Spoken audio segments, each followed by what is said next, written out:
Okay, good morning, committee members and other parties of interest. This oral presentation for RPS 25-00379, Architectural/Engineering Services for the CDBG-DR Single Family Housing Repair and Replacement Program is being held in part by means of communications meeting technology. Active participation will be for committee members and presenting firms only. A recording of the meeting will be made available to the public and all other interested parties. Please be advised that the cone of silence is still in effect. All meetings and correspondence must include me. My name is Ethan Kersey and I'm the buyer for this project. Again, for the record, this meeting is being recorded and will be posted online at a future date. At this time, I will ask each committee member to introduce themselves for the record, beginning with the committee chair. Hi, my name is Cheryl Howell, Assistant County Administrator, Committee Chair. Good morning, Brenda Biasia. I'm Managing Director of Affordable Housing Services. I'm Rob Parkinson with the Management and Budget Department, Criminal Justice and Grants Management Office. John Mueller, Director of Facilities and Real Estate for Hillsborough County.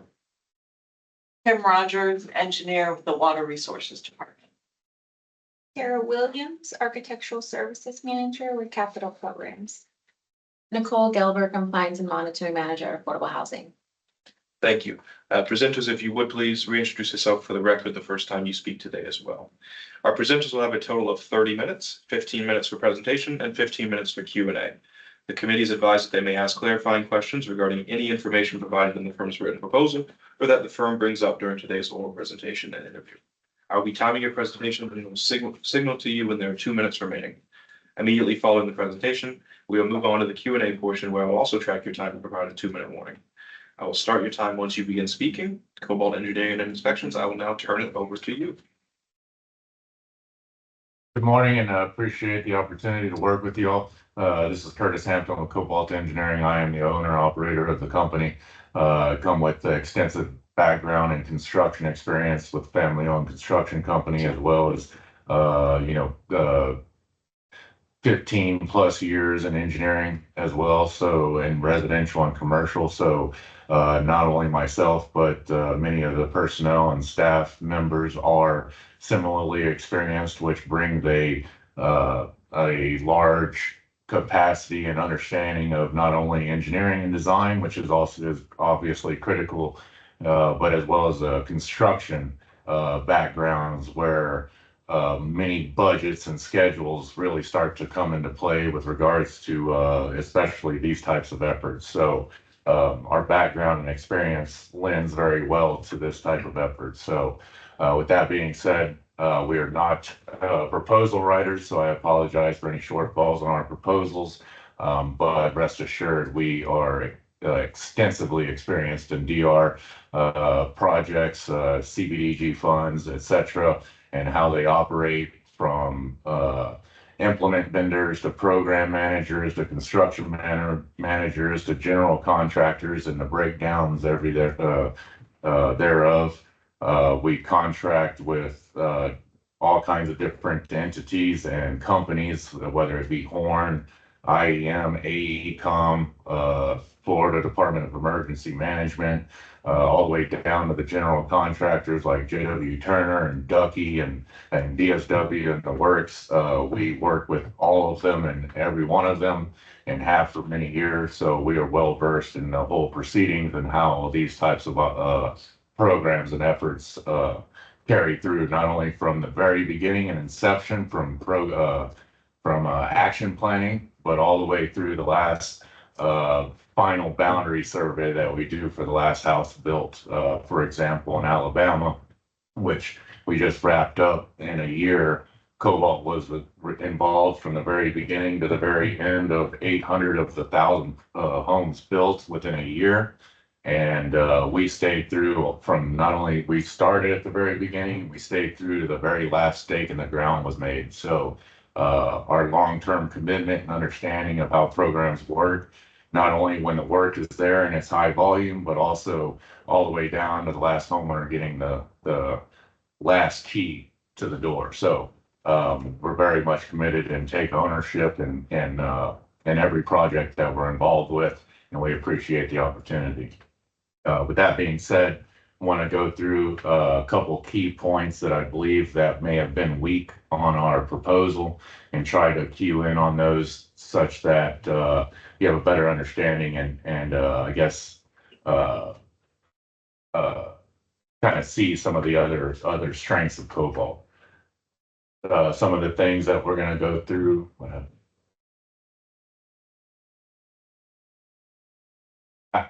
On the agenda is different innovations and uniqueness of Cobalt, schedule management, budget management, workload, and scalability. Some of the innovations and uniqueness that makes Cobalt a staple in the DR and CDBG program efforts are proprietary, design, program, and plan set generation. Because of the high scale and high volume of some of these programs, what we've done over the last few years is we've developed an internal and proprietary software that can generate master plans that regenerate site-specific plan sets off of a pre-designed master plan set to reduce time on delivery and getting pre-con packages together and into permitting, thereby decreasing the overall schedule of a construction project. We also have automated project schedules. Every one of our service lines has a target turnaround time, whether it's say a boundary survey on the front end, which we try to adhere to 14 days or less. That is automatically populated into our project management system. And that this is just an example because it applies the same to every discipline. But for example, surveying has 14 business days to get, or 14 calendar days to get the survey done. So those schedules are automatically populated into our project management system. And every step of that process has an allocated amount of time where at any given moment, you can see whether or not any project at any given time, real time, is meeting the schedules and the predicted outcome that had been set forth. So again, real time, you can see that delays may start to be incurring. Then you can quickly investigate whether it's a manpower issue, maybe it's weather. I mean, it could be, for example, just coming off of Christmas and the holidays, where, it could be, different various factors that are causing delays where the management can step in and provide the necessary resources to get back on schedule. So we also have a level compatible workflow solution, which is essentially that means that every step of our process of any deliverable or any, we'll just leave it as a deliverable, has a certain level of manpower that's required, and each deliverable is broken down and sectioned out where the right people are getting assigned the right step of the process, where at the end the quality is maintained, as well as the schedule reduced, because aggressive schedules can cause quality issues. So again, we break it down into a compatible workflow solution where the right person is assigned the right step at the right time. We also have team-based project management strategies. What that means is essentially every one of our departments is not, as it pertains to the management of our clients and our workload, it's not directly allocated to one person. At any given time, for example, that one person could be on vacation or have a family emergency, which would cause a disruption in our responsiveness, for example. As such, we've got a team-based management strategy where multiple people manage and facilitate the movement of any email stream. For example, our projects team consists of at least four people at any given time, and everybody in that team manages the same email flow where it can be distributed, managed, and again, right source to the right person at any given time, where you have multiple people just overlooking the entire workflow. So relationship, one of the other uniquenesses about Cobalt is the long-term and historical working relationships we have with all the DR general contractors. And not only that, but program managers, construction managers, and so forth. And what that brings is the understanding of what all the challenges that each one of those levels deals with. It could be construction costs, it could be material availability, it could be even homeowner duplication of benefits that they might experience in the duration of the disaster versus insurance funding, and then CDBG funds stepping in. You end up with a lot of duplication of benefits, which ends up leaving a lot of unserved victims of any disaster. So those types of relationships we have across the board are very strong, and that awareness and understanding of the entire workflow or of this type of project brings a lot of experience to provide better guidance and a better outcome, and a lot of people being served and getting put back to normalcy quickly. We also have internal recruiting, much like any demand that may occur on these types of efforts. Scalability is a very much a concern. Can be. We have internal recruiting teams where if the workload and any kind of volume starts to increase, and going back to our automated project schedules and queuing in on that, we start to see schedules slipped or any kind of things start to take effect. We can mobilize our internal recruiting team to start finding additional resources to provide any fill in any void that may occur. Schedule management. One of the ways we stay on schedule and keep up with schedule, not only at the beginning, but throughout and all the way to the end, is we have a library. At the beginning, we have a library of historical plans. We've developed plans for Sarasota County recently, Lee County, Volusia County, Pasco County, and that's just in Florida. We developed plans for West North Carolina and the Lean program. We've developed them for Alabama, Texas, California, Louisiana. The list goes on and on. So all of that historical plan development has been libraried in our internal files, where at the onset of a new program, we can quickly resource that library to provide plans that would be selected to move forward in a program, thereby getting the program, and from a plans standpoint, getting the program moving faster. So that helps accelerate schedule. Similarly to some of the other things I mentioned, we have an automatic schedule population with each scope of work item. That helps dial us in if we commit to, like I said, 14-day survey schedule, 3-day engineering and design schedule, etc. All of that is pre-populated within our system at the onset of every project, where every team member knows exactly when they should start, when they should finish, and what the ultimate delivery date is, where everything can be identified quickly to avoid any development of kind of a balloon delay issue or challenge. We have pre-assembled project design teams for easy project management and a project assignment. Our project managers they have teams of people, and each one, based on different teams' workloads, can quickly be a whole team can be assigned a different list of projects. It could be based on locale, different, maybe disciplines, competency, all kinds of different things that may come into play there.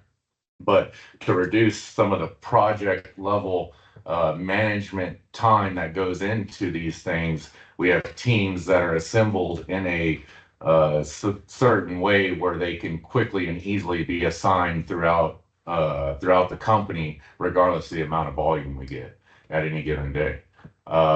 We have density specific field mobilization and scalability.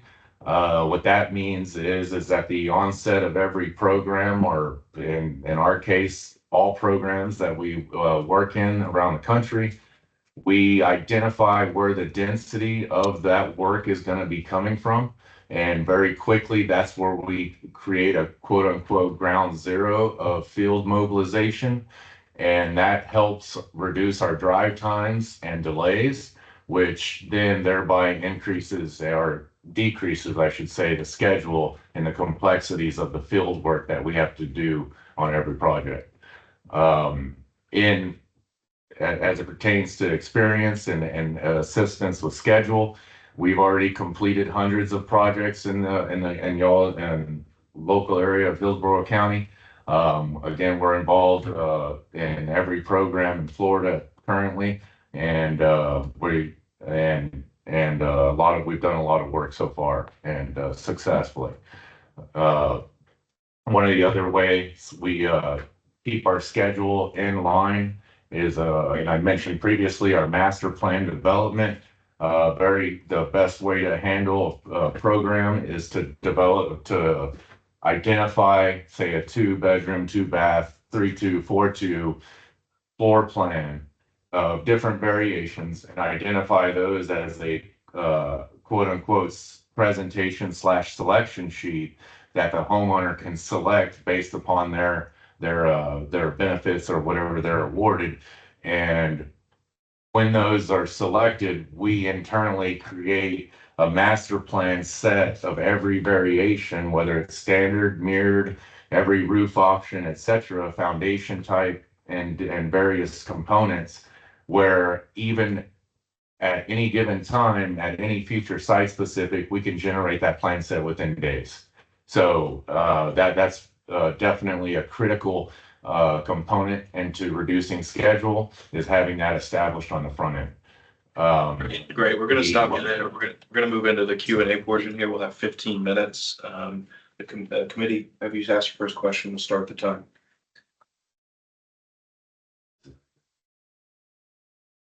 Could you just delve into your repeatable site-specific permit packages?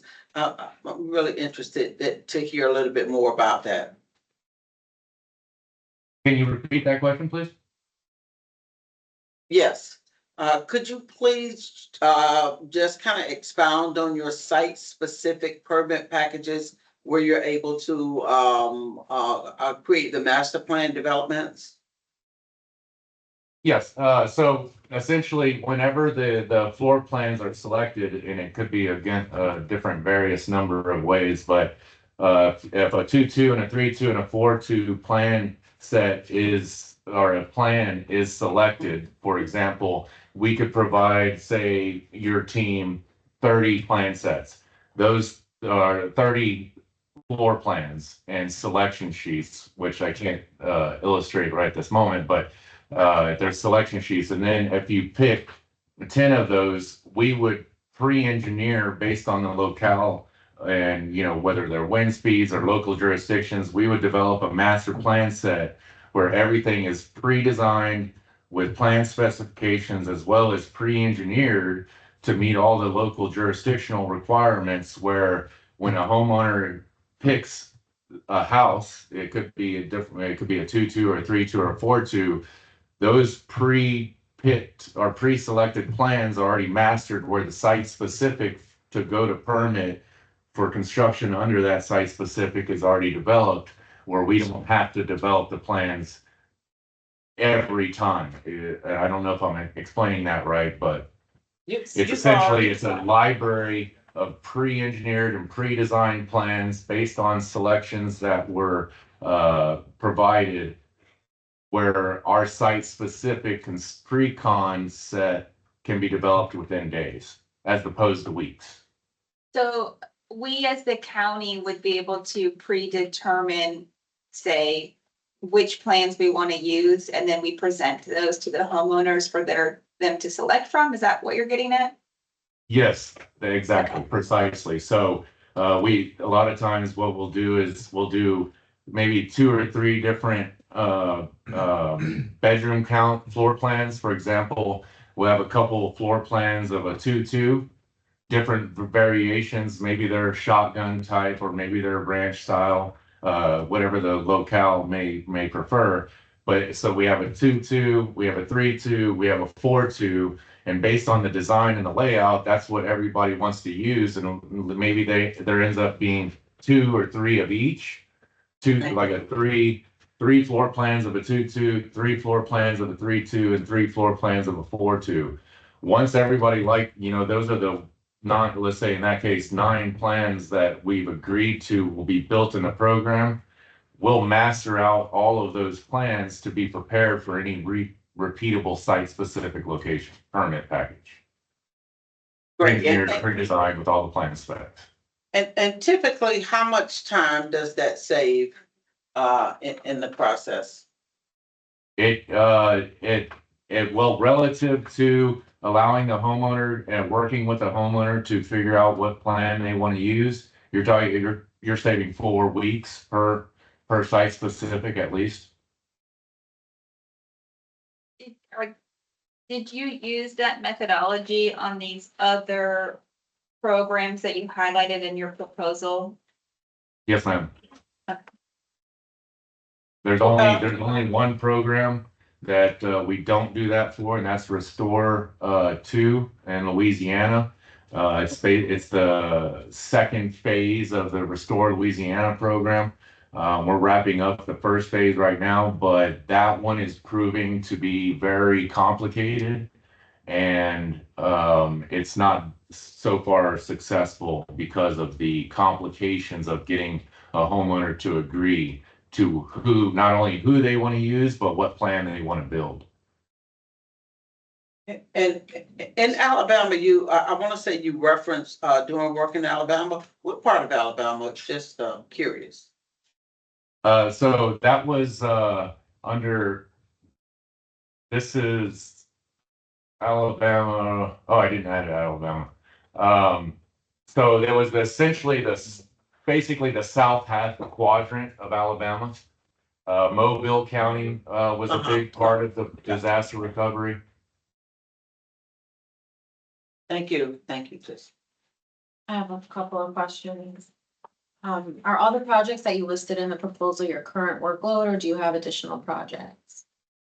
We have additional projects right now. For example, we just started working with Horn and all the GCs in West North Carolina.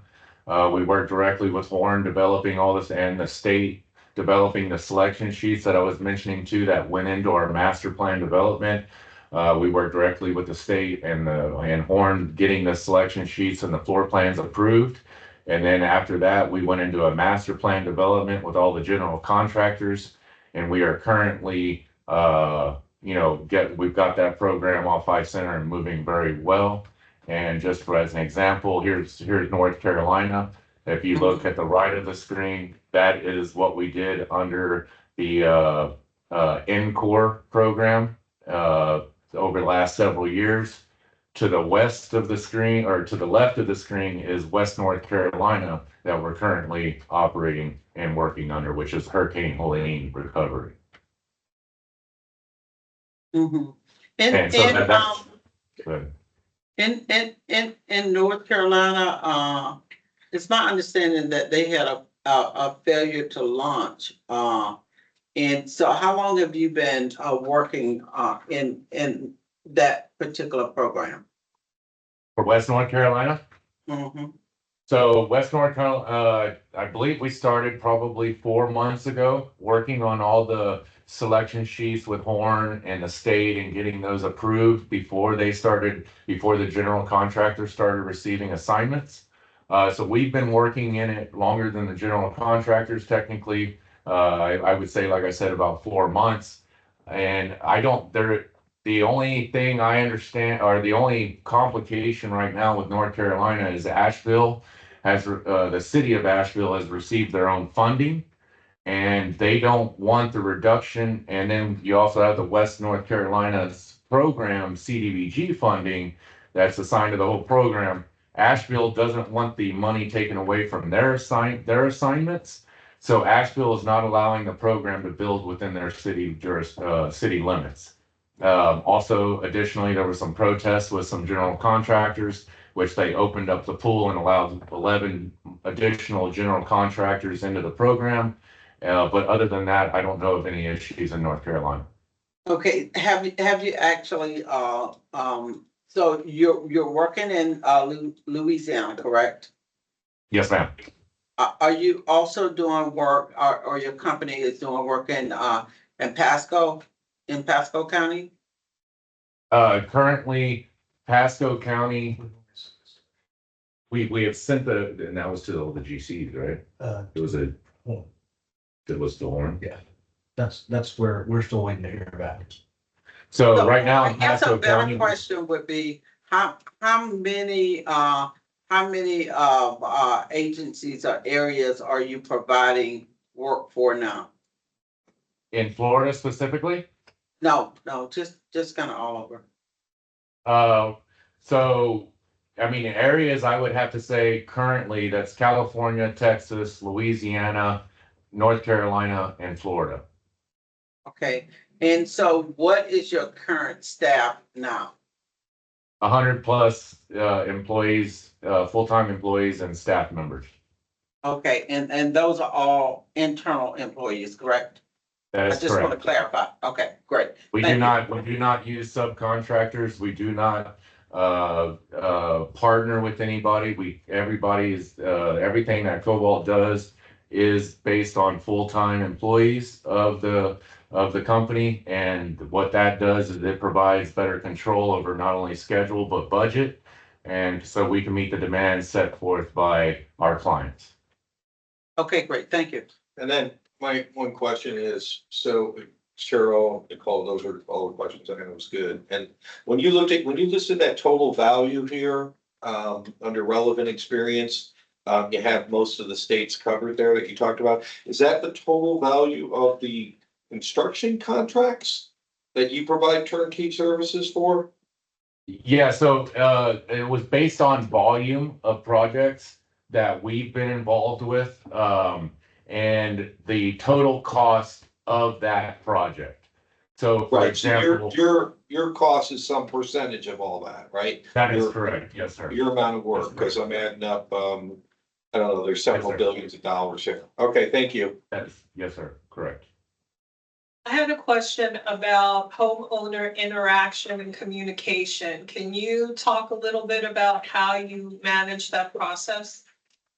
So we essentially have a kind of a prescriptive approach to handling homeowners, because everyone has a different opinion or feeling on any kind of given program. I mean, there's obviously emotional connection to the disasters and whatever and what they might be recovering from. So we have a very limited and prescriptive approach to that. It's very much humble and appreciative of them allowing us to be on their site. However, our field crews are not, I don't want to say this wrong, but not allowed to transpose information of their field data or field collection, or talk about what they might get or what they should get, or any kind of personal opinions on the matter. Again, the prescriptive approach is for our field engineers and surveyors to introduce themselves and explain why they're there, and that the homeowner had applied for a grant program, which they were awarded, and they're there to conduct a certain service to help them move forward in the process. And that's pretty much what it's limited to. And if the homeowner has any other additional, questions that they insist on, etc., they're to the field engineers and surveyors give us the office contact information or client preferred contact information.